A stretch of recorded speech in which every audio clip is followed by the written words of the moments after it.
ప్రతిరోజు చేసే కొన్ని పనులు, హ్యాబిట్స్, ఆలోచనలు, చివరికి మీ విచిత్రమైన అలవాట్లు కూడా రహస్యంగా మీ హై ఇంటెలిజెన్స్ యొక్క సైన్స్ కావచ్చని నేను మీకు చెబితే, అవి గ్రేడ్స్ కాదు, ఎగ్జామ్ స్కోర్స్ కాదు, కానీ సైన్స్ డైరెక్ట్గా హై ఐక్యూకి ముడిపెట్టిన సైకలాజికల్ ప్యాటర్న్స్. వీటిలో ఎన్ని ప్యాటర్న్స్ మీలో ఉన్నాయో చూద్దాం.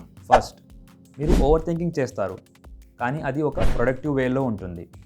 హైలీ ఇంటెలిజెంట్ పీపుల్ యాంగ్జైటీతో కాకుండా క్యూరియాసిటీతో ప్రతిదాన్ని అనలైజ్ చేస్తారు. సైకాలజిస్ట్ దీనిని కాగ్నిటివ్ రిఫ్లెక్షన్ అని పిలుస్తారు. మీ ఫస్ట్ ఇన్స్టింక్ట్ లేదా సహజ ప్రవృత్తిని ప్రశ్నించి మరింత డీప్గా థింక్ చేయగలిగే ఎబిలిటీ. మీరు జస్ట్ రియాక్ట్ అవ్వకుండా రిఫ్లెక్ట్ చేస్తారు. ఇది ఒక కాంప్లెక్స్ ప్రాబ్లమ్ సాల్వింగ్ చేసే లక్షణం. సెకండ్, మీరు జిజ్ఞాసతో ఎప్పుడు క్యూరియస్గా ఉంటారు. యూనివర్సిటీ ఆఫ్ లండన్ చేసిన రీసెర్చ్లో హై ఐక్యూ ఉన్న వ్యక్తులు లైఫ్ ఎక్స్పీరియన్సెస్కి ఓపెన్గా ఉండడంలో హై స్కోర్స్ సాధిస్తారని తేలింది. ఇది క్యూరియాసిటీ మరియు ఇమాజినేషన్తో లింక్ అయి ఉన్న పర్సనాలిటీ లక్షణం. మీరు ర్యాండమ్ ఫ్యాక్ట్స్ తెలుసుకోవడం, న్యూ ఐడియాస్ ఎక్స్ప్లోర్ చేయడం, లేదా విషయాలు ఎందుకు ఇలా ఉన్నాయో అని ప్రశ్నించుకోవడం ఇది డిస్ట్రాక్షన్ కాదు, ఇది ఇంటెలెక్చువల్ హంగర్ యొక్క సైన్. థర్డ్, మీరు తక్కువగా మాట్లాడతారు, ఎక్కువగా అబ్జర్వ్ చేస్తారు. తెలివైన వ్యక్తులు ఎల్లప్పుడూ కాన్వర్జేషన్లో డామినేట్ చేయాలని అనుకోరు. వారు వింటారు.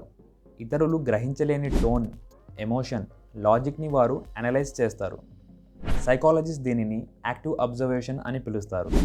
ఇది ఇంటెలిజెన్స్ మరియు ఎమోషనల్ అవేర్నెస్ రెండింటికి లింక్ అయి ఉన్న స్కిల్. ఫోర్త్, మీరు కొన్నిసార్లు సెల్ఫ్ డౌట్ పడుతూ ఉంటారు. ఇది వింతగా అనిపించవచ్చు, కానీ స్టడీస్ ప్రకారం హైలీ ఇంటెలిజెంట్ పీపుల్ తరచుగా ఇంటెలెక్చువల్ హ్యూమిలిటీని అనుభవిస్తారు. మీకు ఏ విషయాల గురించి తెలియదో మీకు బాగా తెలుసు. ఆ సెల్ఫ్ అవేర్నెస్ మీకు కాన్స్టాంట్గా లెర్నింగ్కి హెల్ప్ చేస్తుంది. మరియు తక్కువ ఎబిలిటీ లేదా టాలెంట్ ఉన్న వ్యక్తులు తరచుగా తమను తాము ఓవర్ ఎస్టిమేట్ చేస్తూ ఉంటారు. ఈ బయాస్ని డర్నింగ్ క్రూగర్ ఎఫెక్ట్ అని పిలుస్తారు. ఫిఫ్త్, మీరు ఒంటరిగా ఉండడాన్ని ఇష్టపడతారు. బ్రిటిష్ జర్నల్ ఆఫ్ సైకాలజీ యొక్క స్టడీ ప్రకారంగా తెలివైన వ్యక్తులు కాన్స్టాంట్గా సోషలైజ్ అవ్వడానికి తక్కువగా ఇష్టపడతారు. But why? ఎందుకంటే వారి బ్రెయిన్ ఐడియాస్, డీప్ థింకింగ్ కోసం స్పేస్ని కోరుకుంటుంది.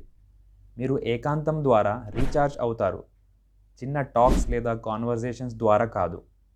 కాబట్టి మీరు ఓవర్ థింక్ చేస్తూ, క్యూరియస్గా ఉంటూ, మీతో మీరు గడపడాన్ని ఎంజాయ్ చేస్తే, అప్పుడప్పుడు మిమ్మల్ని మీరే సెల్ఫ్ డౌట్ చేస్తుంటే మీరు వింత లేదా వియర్డ్ ఏమీ కాకపోవచ్చు. మీరు బహుశా డీప్ థింకింగ్ కోసం పుట్టుకతోనే వైర్ చేయబడ్డారేమో. మరిన్ని సైకాలజీ వీడియోస్ కోసం ఇప్పుడే నా ఛానల్ని సబ్స్క్రైబ్ చేయండి. Thanks for watching.